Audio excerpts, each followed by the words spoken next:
Pemerintahan Presiden Prabowo Subianto mulai memperlihatkan arah kebijakan ekonominya yang cenderung populis, namun adaptif terhadap tantangan global.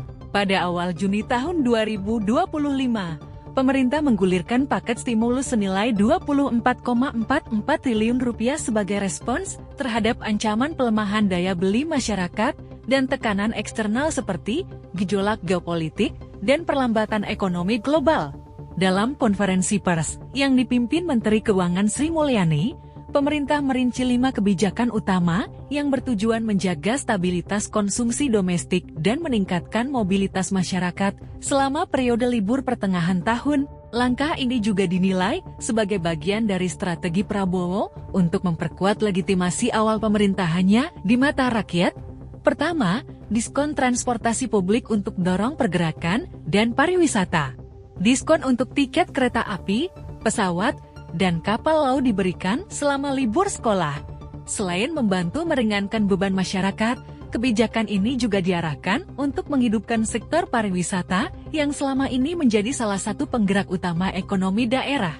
Pemerintah berharap kebijakan ini dapat meningkatkan arus wisatawan domestik dan perputaran uang di daerah.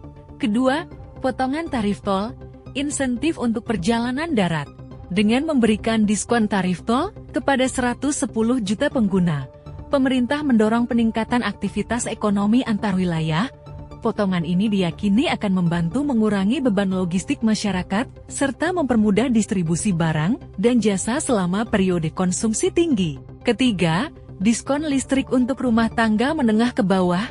Sebanyak 79,3 juta pelanggan rumah tangga daya 450 volt A hingga 1300 volt A akan menerima diskon tarif listrik hingga 50% selama 2 bulan. Langkah ini menyasar kelompok ekonomi rentan yang selama ini paling terdampak inflasi harga bahan pokok. Pemerintah menekankan pentingnya menjaga biaya hidup agar daya beli tetap terjaga. Keempat, bantuan subsidi upah bagi pekerja dan guru honorer. Pemerintah juga kembali menyalurkan bantuan subsidi upah BSU untuk buruh dan guru honorer dengan gaji di bawah 3,5 juta rupiah. Meskipun nilai bantuannya lebih kecil dibandingkan era Presiden Jokowi, program ini tetap menjadi penyangga penting bagi konsumsi rumah tangga di kelas menengah bawah. Kelima, perluasan program bantuan sosial. Bantuan pangan dan program sembako diperluas, menyasar 18,3 juta keluarga penerima manfaat. Pemerintah ingin memastikan bahwa kelompok paling rentan tetap terlindungi dari fluktuasi harga dan kekurangan pangan. Meskipun kebijakan ini mendapat sambutan positif, sejumlah ekonom memperingatkan soal keberlanjutan fiskal. Ketergantungan pada pembiayaan utang bisa menjadi risiko jangka panjang, terutama jika stimulus tidak diimbangi dengan peningkatan produktivitas nasional. Namun, secara politik, langkah ini menunjukkan komitmen Prabowo untuk langsung bekerja dan menjaga kepercayaan publik.